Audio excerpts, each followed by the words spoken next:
E meu aluno, e aí minha aluna, coisa boa que tu está aqui no nosso canal no YouTube, seja muito bem-vindo mais uma vez. Se você ainda não se inscreveu, por favor, se inscreva no nosso canal, Daniel Marques Vestibulares e Concursos, só apertar o botãozinho aqui, né, de inscrição, então te inscreve, por favor, não esquece de apertar o sininho para receber as nossas notificações sempre que tiver alguma questão comentada, alguma dica, alguma coisa nova para você aqui no nosso canal, tá? Já aproveitando também, depois esse vídeo aqui, depois de postar no YouTube, ele também vai para o canal do Telegram, tá? Se você quiser também, né, o nosso link do canal do Telegram tá lá na minha bio do Instagram, pessoal. Me segue lá no Instagram, prof.danielmarques, e lá na bio lá aparece o linkzinho também do Telegram. Te inscreve lá no nosso canal do Telegram também, dicas diárias ali, dicas de língua portuguesa, né, algumas dicas aí em relação a concursos e também algumas questões comentadas, materiais, PDFs, etc. Vai lá, aproveita tudo que a gente tem à disposição aqui de você. Então vamos lá, ó, sem mais delongas, pessoal, para quem vai fazer o concurso aí da PM do estado do Paraná,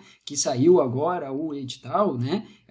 Se eu não me engano, a banca, pessoal, é a Funpar, né, que tem aquela relação com a UFPR, tá? Então, peguei aqui para você uma questãozinha justamente, né, uma questão de língua portuguesa aí de um concurso da UFPR, tá ali, ó, concurso Corém, né, do Paraná, cargo auxiliar administrativo do ano de 2018. Então, questãozinha bem recente, bem legal, bem interessante, uma questão que trabalha, gente, olha só, com a questão de nexos, né? Na verdade, não só a questão de nexos, né? A questão da relação ali entre orações. Porque olha que legal essa questão, tá? Ele dizia assim, ó, para um paciente com o nariz escorrendo, garganta dolorida e tosse, antibióticos não são necessários. Então aqui nós temos, né, justamente a nossa primeira estrutura, ó, para um paciente com o nariz escorrendo, né, garganta dolorida e tosse, antibióticos não são necessários. Aí depois vem uma outra parte, um outro período, que diz assim, ó, a tosse deve passar no intervalo de 2 a 3 semanas. Então, primeiro tu tem ali, ó, né, a informação de que para um paciente com o nariz correndo, a garganta dolorida e tosse, antibióticos não são necessários. Depois tu tens uma outra informação. Essa tosse, ela deve passar no intervalo de 2 a 3 semanas. Aí ele pergunta assim, ó, isso é uma característica das provas de língua portuguesa da UFPR, tá, pessoal? De concurso, obviamente, tá? Que diz assim, ó, essas duas frases poderiam ser encadeadas sem prejuízo de significado por meio da expressão. Então, como é que eu poderia fazer o encadeamento, o entrelaçamento, a ligação entre essas duas estruturas, essas duas frases, sem prejuízo de sentido, pessoal?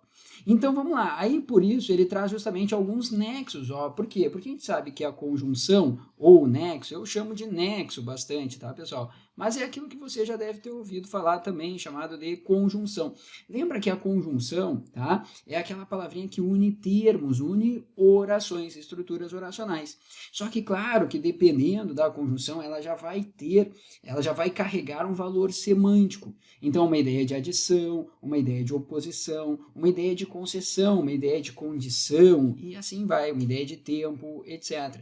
Que são todos aqueles nexos, aquelas condições que nós estudamos normalmente quando nós estamos estudando as orações. Por exemplo, oração coordenada sindética aditiva, adversativa, alternativa, conclusiva, explicativa. Lembra disso? Pois é, ô Marques, essa parte é complicada. Sim e não, pessoal, ela exige um certo trabalho, ela exige estudo, mas ela não é complicada, desde que você estude da forma adequada.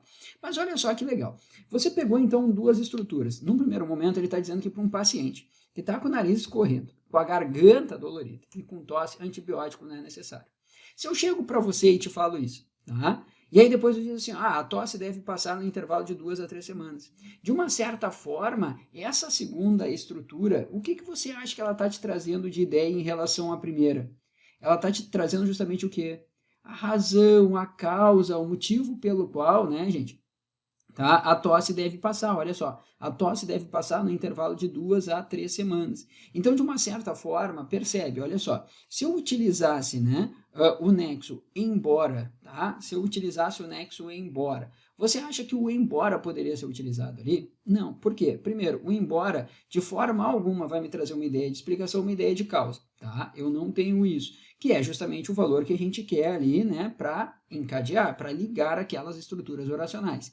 Então, o embora, lembra que o embora, ele é sinônimo de apesar de, tá? Então, eu não posso utilizar aqui. Por quê? Porque tanto o embora quanto o apesar de são nexos concessivos. tá? Eles nos indicam o quê? Uma ressalva, uma concessão, uma excepcionalidade, coisa que não acontece aqui, tá? Ó, por isso, pessoal, o por isso seria uma explicação? Não, o por isso não é explicativo e muito menos causal, né? O por isso, ele nos traz uma ideia de conclusão. Ele é a mesma coisa que logo, ó, logo, então, sendo assim, por isso, consequentemente, etc. Então perceba, não faria sentido aqui, ó, para um paciente com o nariz escorrendo, garganta dolorida e tosse, antibióticos não são necessários. Logo, a tosse deve passar no intervalo de 2 a 3 semanas, ou seja, como assim? Tá? Não faz nada, consequentemente, não tem relação aqui, não tem uma relação de causa e consequência, né? Tá? Então, toma cuidado, eu não posso utilizar a letra C de Canadá. Porém, Marx tu pulou a B, por que será, né? Ó, porém, pessoal, porém é a mesma coisa que mas, né? Só que lembra que, olha só, o mas, porém, todavia, entretanto, eles são adversativos. É como se eu tivesse de um lado A uma coisa positiva e do lado B uma coisa negativa. Tá? Olha só, João é meu amigo, mas ele é chato de vez em quando. João é meu amigo, mas é chato de vez em quando. Percebe que de um lado eu tenho um valor semântico positivo, João é meu amigo. De outro eu tenho um valor semântico negativo, João é chato de vez em quando. Então percebe, justamente por isso que eu utilizo para encadear essas orações um nexo adversativo, que me traz essa ideia de oposição, de adversidade, coisa que a gente não tem ali, né? A tosse deve passar no intervalo de 2 a 3 semanas, não é o oposto, tá, de um paciente com o nariz escorrendo, garganta dolorida e tosse, antibióticos não são necessários. Então não faz sentido eu utilizar um nexo adversativo ali. Já o bem como, pessoal, olha só, esquece um pouquinho o bem, pensa no como. O como, ele é comparativo, certo? O bem como também, da mesma forma que, da mesma maneira que, bem como, e assim vai. Né? Daniel é professor, bem como seu irmão. Então, ó, eu, Daniel Marques, sou professor, bem como meu irmão, Diego Marques. Bem como, ó, assim como, da mesma maneira que, da mesma forma que, ele é um nexo comparativo. Você acha que nós temos uma relação de comparação ali entre as orações? Não, claro que não, né? Por isso, pessoal, que por eliminação só poderia ser aqui a letra B de Brasil. Olha só, para um paciente com o nariz correndo, garganta dolorida e tosse, antibióticos não são necessários. Eles não são necessários, mas me diz aí, por que motivo, por que razão, por que causa eles não são necessários? Porque a tosse deve passar no intervalo de 2 a 3 semanas. Tranquilo? Você viu como fica bem melhor quando a gente busca assim, algumas perguntas, algumas relações? Qual é a relação que eu tenho entre as orações? Eu tenho uma relação de causa e resultado, ou uma relação de causa e consequência, uma relação de causa e efeito, e assim vai. Então, claro que, né, pessoal, é muito necessário que a gente tenha todo esse estudo aí a partir dos nexos, tá? Para que fique uma coisa cada vez mais fácil, tá? Se você tem dúvidas em relação a nexos, dá uma procurada aí nas nossas playlists, tá? Nós temos algumas aulas aí que eu dou aqui também no nosso canal no YouTube só de orações, e daí na parte de orações eu falo, obviamente, dos principais nexos oracionais ali, tá bom? Dá uma procurada, dá uma pesquisada, espero que você tenha gostado. Se gostou, por favor, dá um likezinho aí, não esquece de nos seguir aqui nos nossos canais e também nas nossas redes sociais. Mais uma vez, muito obrigado, te vejo na próxima questão, na próxima dica, no nosso próximo vídeo aqui no YouTube. Tá mais? Um abração, fica com Deus e até a próxima. Tchau, tchau.